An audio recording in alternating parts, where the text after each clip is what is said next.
Knicks Daily Edition. Knicks Daily Edition, baby. I want to welcome you all back. I got something to talk about. Do y'all notice a recent smear campaign against Karl Anthony Towns? All this talk about him being zesty. People are now starting to dig up clips of him dancing, using his hands, being expressive and stuff. Right now, it's starting to become tired. It's starting to become predictable. And it's starting to look like it's clearly targeting. It's not about Cat anymore being too feminine. It's not about even basketball. Not just about the man's personality. But this is looking more like it's about the Knicks. This is also about a changing NBA. And more than anything else, this is about the elite club that players, media figures, ex-professional players who are gatekeeping, they get to celebrate who's allowed to be fully themselves in the spotlight, especially if that spotlight is New York City. So that's what I want to talk about a little bit today here in Knicks Daily. So you see somebody like Gil's Arena, and the first thing I think about is the agenda. Why has Karl Anthony Towns become a target? We know that Karl Anthony Towns' personality hasn't changed. His game hasn't suddenly become more flamboyant. He's been who he's been. The man has been goofy, he's expressive. But the man has also been through hell off the court. Lost multiple family members, including his mother during COVID-19. And at the same time remained professional through all of that. So why now all of a sudden this attack? Because he's a New York Knick. That's the answer.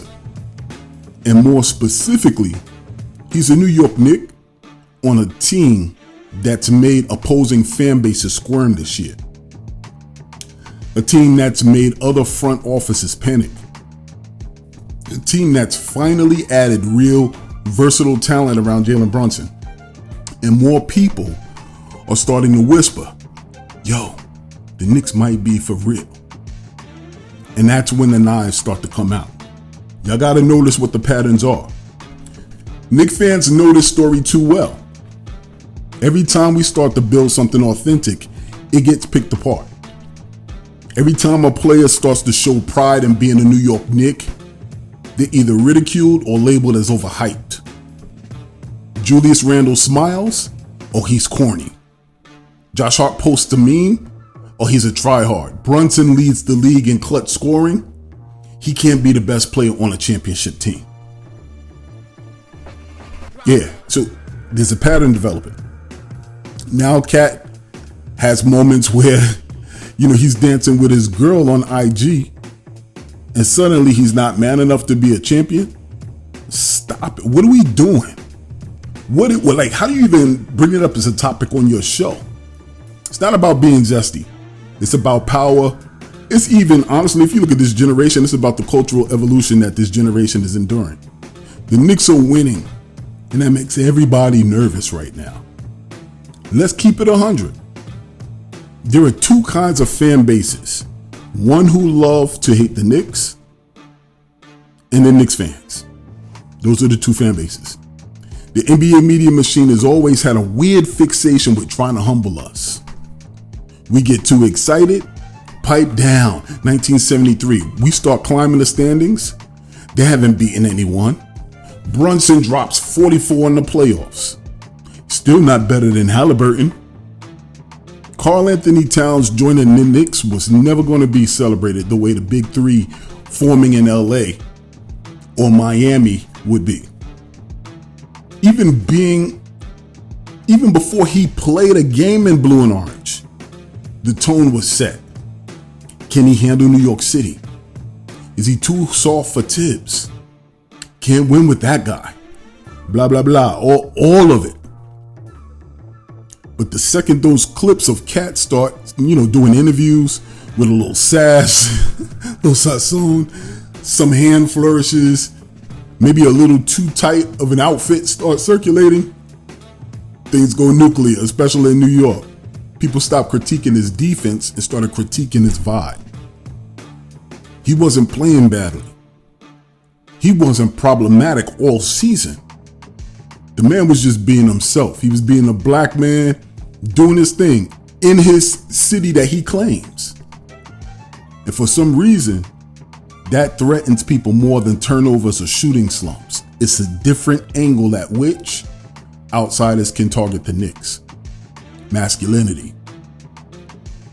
And when you got the old heads, it's a double standard also. So let's talk about the real elephant in the room. Let's talk about some of the old heads policing basketball by using masculinity now. Cat is hardly the first player in the NBA to face this. Y'all cats remember Chris Bosh? You think that he was a fashion icon the way the internet clowned him for years. The little dances, the facial expressions on camera. We don't want to talk about the celebration with the champagne. Soft-spoken personality. The pause police were on that man immediately. Skip Bayless literally called the man Bosh Spice. Yeah. A guy who has never played a minute in the NBA pro ball gave an NBA champion a Spice Girl nickname. But even then, Jalen Rose, a real one, stood up and said, enough is enough. Where's that energy now? That's all I'm asking. Where is that energy now? Cat's caught in this double standard right now. The man is not loud or confrontational. He's also not a part of the LeBron circle. That's a big one, by the way. We're going to come back to that. But when former players see someone like Cat, unprotected, but he's expressive, a little bit introverted as well, not in the text threads, they start to feel emboldened to take shots. There's no penalty for it. There's no penalty for it. Meanwhile, there's players like Russell Westbrook, the man who's worn skirts and harnesses on magazine covers. And while they got some jokes, there was still a level of he's a fashion risk taker. Why? Because Russ has a no-nonsense attitude. Because he has juice in the culture. And because he's not a New York Knick. Let's keep it 1,000. We got to keep it 1,000. So let's get back to that LeBron circle and the player politics that Gilbert Arenas is a part of. This part matters most than people realize. And I don't care what you say. Karl Anthony Towns is not part of the LeBron, Rich Paul, Dwayne Wade, Draymond Green, KD axis of NBA culture. That axis of power in the NBA. They're not part of it. If you are outside that group, you are on your own. That inner circle protects its own. It controls narratives. It influences media. And it sets the tone for who gets praised and who gets the side eye. That's why someone like Anthony Edwards, who took shots at Cat in subtle and not so subtle ways, he was praised as an alpha dog. It fit the story. Cat was left dangling out there, easy to scapegoat. And now that he's in New York, that narrative is intensified. You think it's a coincidence that right as the Knicks start winning and building something serious, he's a cornerstone of it. With Jalen Brunson becoming a certified star, Cat finally in a system that doesn't ask him to be Superman. You think it's a coincidence that the smear campaigns start? Not a chance. All I'm saying is not a chance. Ain't no coincidence. I got news for you. That's this generation's style. If we keep it at 100, zesty is the norm. Let's talk fashion. Let's talk behavior. Let's talk aesthetics. This generation of NBA players is more expressive than ever. They don't think it's zesty. It's creative. Miles Turner harnesses and crop tops. Jalen Green's entire wardrobe. TikTok aesthetic. Shea Gilchrist Alexander walking into games looking like a runway model from another planet. PJ Tucker's $200,000 sneaker rotation. Now into Jared McCain. That man with nail polish, TikTok dances, eye glitter, fully being himself. NBA scouts don't seem to care. They see a bucket getter with a pro-ready game. In fact, Jared McCain has become a Gen Z icon. Not in spite of his expression, but because of it. His style is a signal. I'm not hiding. He plays with joy. The man cries after losses. He's that passionate. He dances in the locker room. And it hasn't cost him one bit of draft stock coming into the league.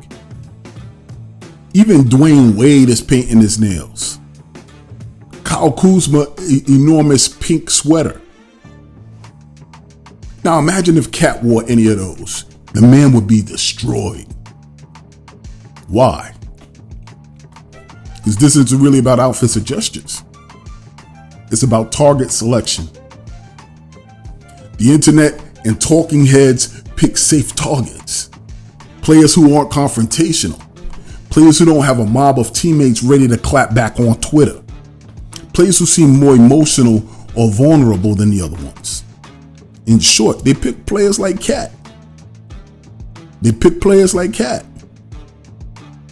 But what's really being mocked is that they're starting to equate softness for weakness. Or so they think. There's a deep insecurity of culture, in the culture, about male softness in the NBA. When Cat smiles a certain way or dances on a live stream or he acts playful with his girl, that triggers something in a lot of older cats, a lot of former players.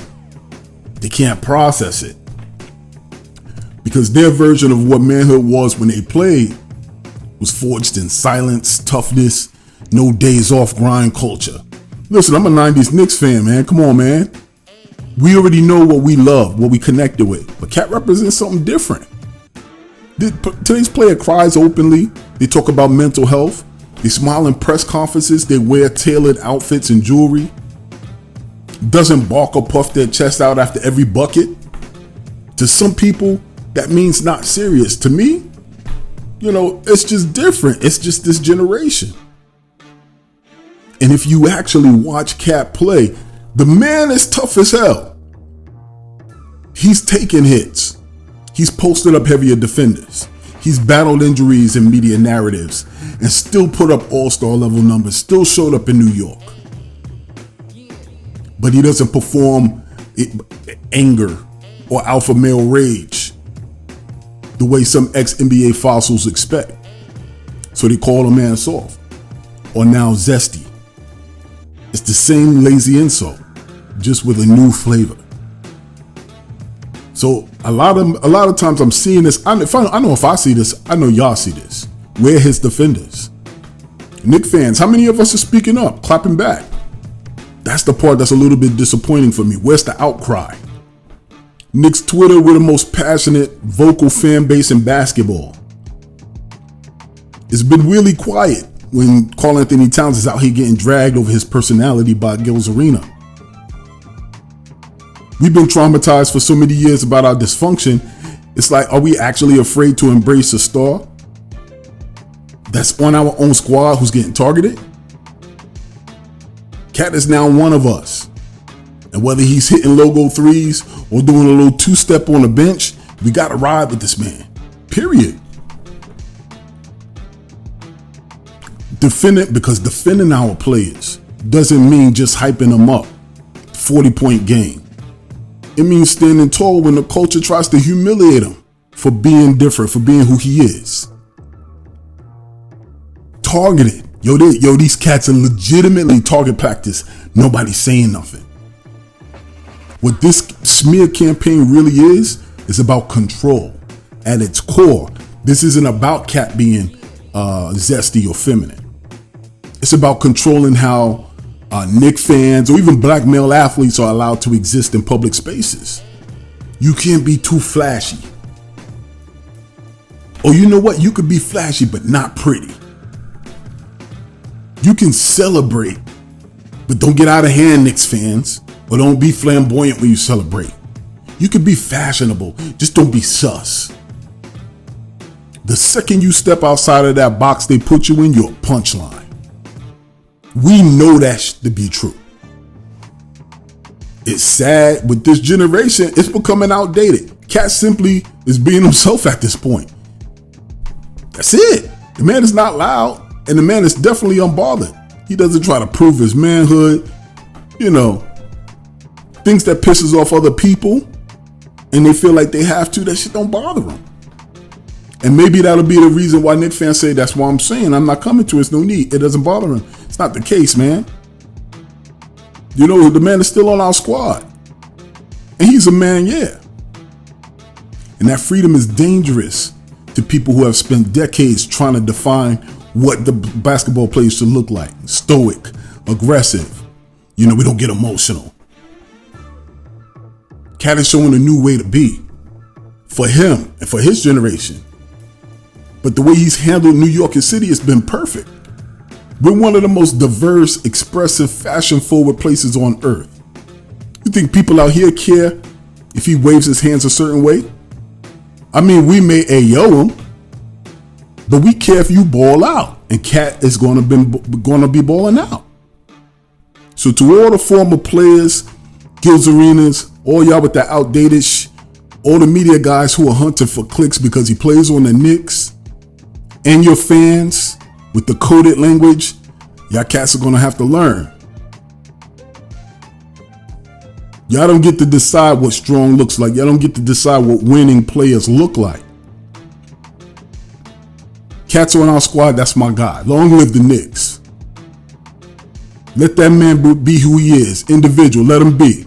Let's build something real. It's not about zesty and these little edits, because you give the fans, you get these easy to follow fans. None of these cats leaders.